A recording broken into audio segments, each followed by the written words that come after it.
Welcome to the Twisted Tentacle Tavern. I'm your innkeeper, Vase Odin, and today we're going to be concluding the Battlesmith Infusions as part of our big Battlesmith Ultimate Guide of Awesomeness. Stay tuned.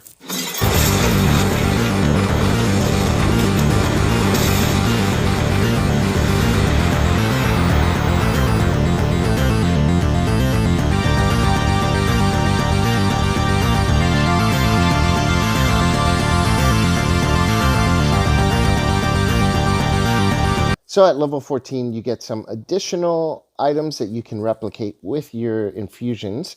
And we're going to go ahead and get started with all of them and go through them. So you get the Amulet of Health. This one brings your Constitution up to a 19. It's a really good way to boost your hit points and buff concentration checks. I would say it's a much better option than the Headband of Intellect or Gauntlets of Ogre Strength.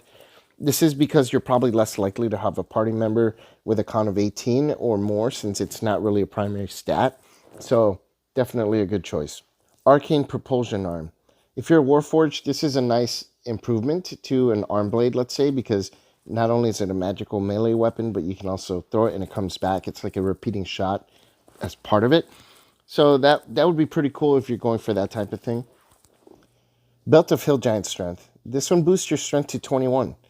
It's actually a much better option than the Gauntlets of Ogre Power, because the chances of another party member having a strength of 21 are probably slim to none. Whereas with the Gauntlets of Ogre Power, you probably have all the people who need a high strength already there at the level that you're able to imbue an item with that. So this will be a very welcome item to a party member who focuses on strength and uses strength. I would definitely recommend this one. Boots of Levitation. You can cast Levitate at will, but only on yourself. So I'd say, why? You might as well just get the Winged Boots instead. They're far more useful. Boots of Speed. You can use a bonus action to double your movement speed and grant disadvantage on opportunity attacks against you. I like these. Mobility is always welcome, and the added debuff against opportunity attacks is pretty nice, so yeah. Bracers of Defense. You get a +2 to AC if you're not wearing armor or shield. If you have a monk or a barbarian in the party, then these are pretty awesome. Otherwise, I'd probably skip it. Unless your wizard is getting attacked a lot for some weird reason, give it to them,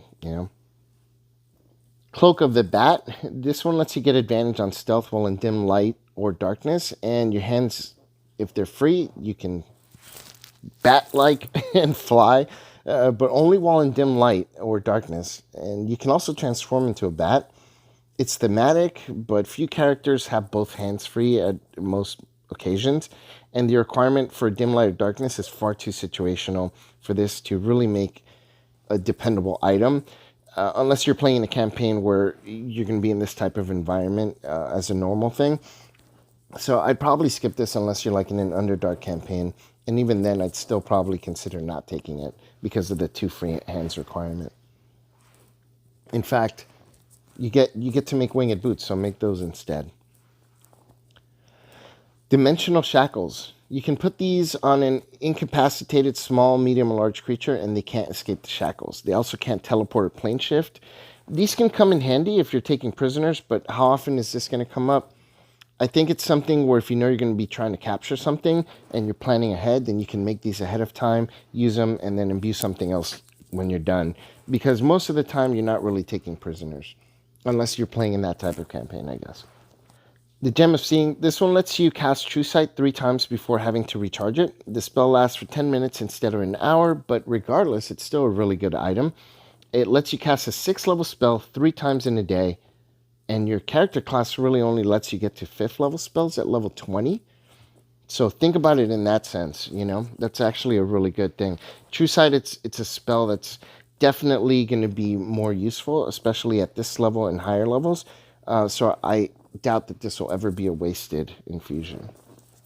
The Horn of Blasting. This one is a nice area effect thunder attack with decent damage. Successful saves still take damage, making this really good until you read the drawback.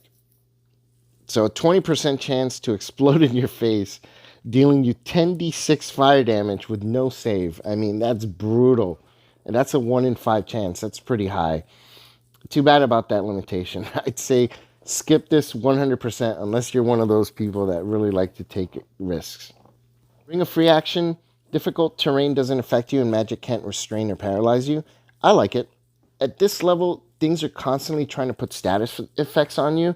So being immune to a few of them is pretty big, especially paralysis, because if you're paralyzed, it's auto crits when something hits you.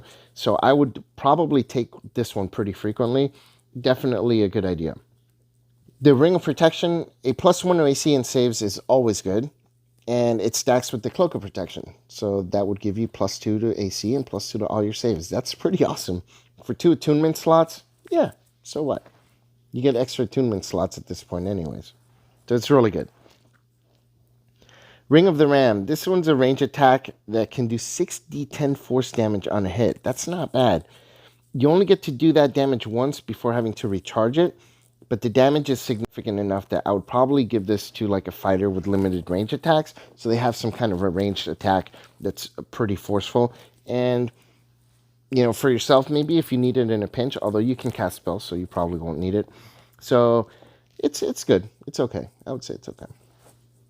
And that's the end of the list. So that does it for all of the Artificer infusions for Battlesmith. So I just want to say something that I didn't really emphasize in the other videos for the infusions. These are my thoughts on the infusions based on playing an Artificer Battlesmith. All the infusions that we went over in these videos are available to every single Artificer, whether it's the Artillerist or the Battlesmith or the Alchemist.